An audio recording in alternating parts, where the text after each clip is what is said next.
Gada gadi gada oh.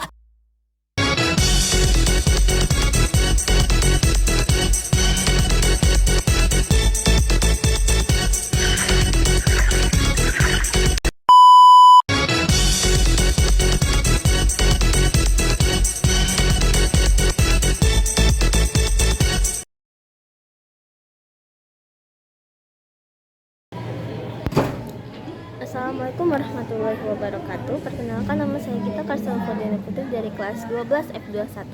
Di sini saya akan menjelaskan masalah sosial akibat globalisasi dan era digital. Yang pertama, penyebab masalah sosial akibat globalisasi dan era digital. Masalah yang pertama, transformasi sosial, yaitu perubahan yang berkenaan dengan masyarakat seperti perubahan pada nilai, norma, hubungan, dan struktur dalam masyarakat. Yang kedua, adanya dominasi, yaitu sikap yang muncul ketika satu kelompok atau individu lainnya mencoba untuk mengontrol atau mendominasi kelompok atau individu lainnya, baik secara langsung maupun tidak langsung, karena adanya ketidaksetaraan kekuasaan, perbedaan status sosial, atau konflik kepentingan antara pihak-pihak yang terlibat dalam interaksi sosial. Yang ketiga, ketidakmampuan adaptasi adalah kondisi di mana individu atau kelompok tidak dapat menyesuaikan diri dengan perubahan yang terjadi, disebabkan oleh faktor psikologis, sosial dan lingkungan, serta dapat berdampak negatif pada kesehatan mental, kinerja, dan hubungan sosial. Terdapat beberapa kelompok yang rentan atau tidak mampu untuk melakukan adaptasi terhadap globalisasi dan digitalisasi, seperti masyarakat generasi tua, masyarakat yang miskin, dan penduduk yang berada di wilayah terpencil. Yang keempat, adanya krisis identitas sosial. Krisis identitas sosial adalah kondisi ketika seseorang merasa tidak pasti mengenal identitasnya, seperti siapa dirinya, apa yang diinginkannya, dan bagaimana dirinya ingin dilihat oleh masyarakat atau orang lain. Ketika seseorang merasa hidupnya terlalu terpola, terlalu fokus pada pengakuan dari lingkungannya, dan memiliki pandangan yang terbatas tentang kehidupan. Dalam situasi ini, individu akan berupaya menyesuaikan diri dengan nilai-nilai baru tersebut atau meragukan nilai-nilai yang mereka pegang sebelumnya. Yang kedua, ada ragam masalah sosial akibat globalisasi dan era digital. Ragam masalahnya itu, yang pertama, adanya neokolonialisme. Neokolonialisme itu sebuah konsep saat suatu negara mendominasi negara lain secara tidak langsung tanpa menggunakan kekerasan, tetapi melalui hubungan bilateral, pengaruh budaya, dan bantuan ekonomi. Hal itu dapat membahayakan kedaulatan dan kemerdekaan suatu negara, karena negara yang didominasi menjadi bergantung kepada negara mendominasinya. Karena negara yang didominasi menjadi bergantung pada negara mendominasinya. Yang kedua, ketertinggalan dan ketimpangan budaya. Ketertinggalan budaya adalah kondisi tidak seimbangnya unsur-unsur kebudayaan yang berkembang di dalam masyarakat. Ketertinggalan budaya itu terjadi ketika budaya organisasi itu tidak sejalan dengan tuntutan lingkungan yang berubah dengan cepat. Nah, karena itu terjadinya ketimpangan budaya. Ketimpangan budaya sendiri itu kesenjangan antara unsur-unsur kebudayaan yang menyebabkan perbedaannya gaya hidup dan posisi sosial dalam suatu masyarakat. Yang ketiga, konsumerisme dan hedonisme.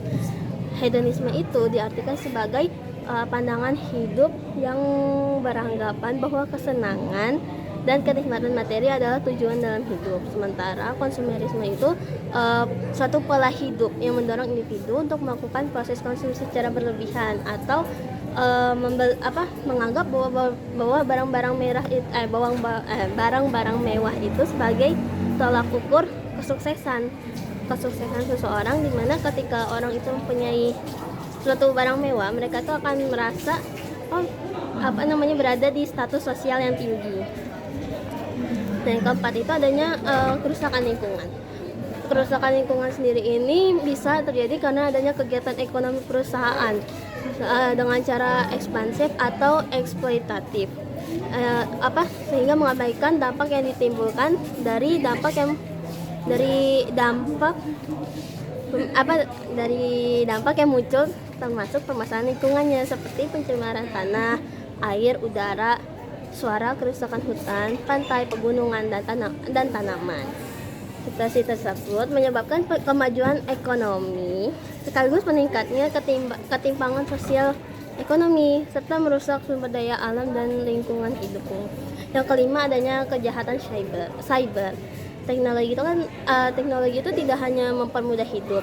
Dengan adanya teknologi kan pasti manusia itu dapat berkomunikasi dengan jarak jauh, atau gaya hidup manusia itu menjadi lebih maju, tapi juga meninggalkan resiko kejahatan itu kejahatan cyber itu kejahatan yang ada ketika teknologi itu dimanfaatkan dengan niat yang tidak baik.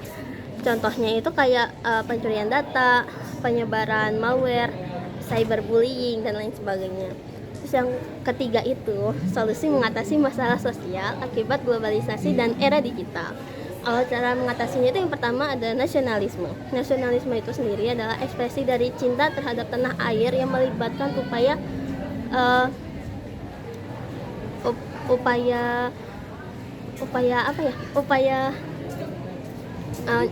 ekspresi dari cinta terhadap tanah air melibatkan upaya pembelaan terhadap bangsa sendiri tanpa merugikan bangsa lain, atau paham yang mencintai bangsa dan negaranya sendiri. Caranya itu dengan mendukung kebijakan ekonomi, mengedepankan nilai lokal, menggunakan barang-barang lokal, dan lain sebagainya. Yang kedua itu ada menumbuhkan kecakapan sosial.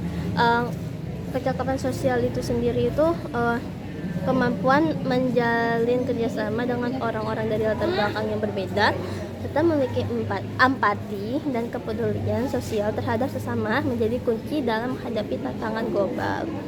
Yang ketiga itu adanya mempertahankan kearifan lokal. Kearifan lokal dapat diartikan sebagai gagasan, nilai, etika, dan perilaku setempat yang diperoleh melalui pengalaman suatu masyarakat dan diwariskan dalam bentuk kebudayaan, istiadat, ritual, dan sebagainya. Upaya yang dapat dilakukan itu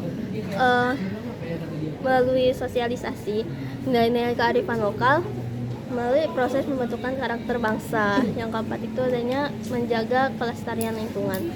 Untuk melaksanakan usaha pelestarian lingkungan tersebut diperlukan program-program yang disusun secara sistematis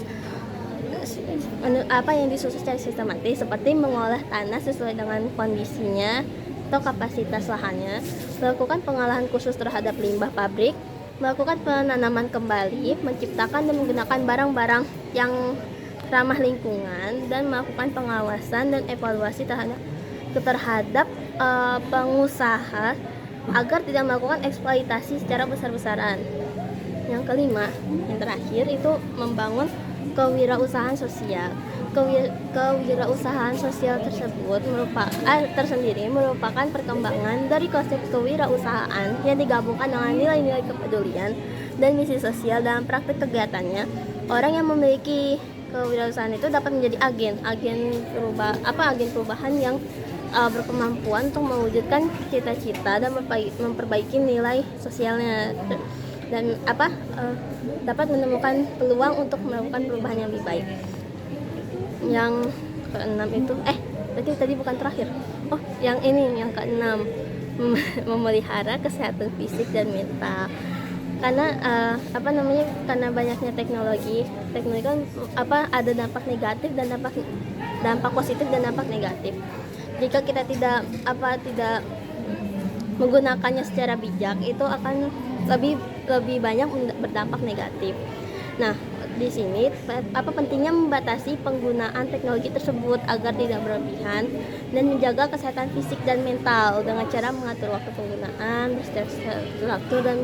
beristirahat secara teratur dan beraktivitas secara fisik. Sekian, terima kasih. Wassalamualaikum warahmatullahi wabarakatuh.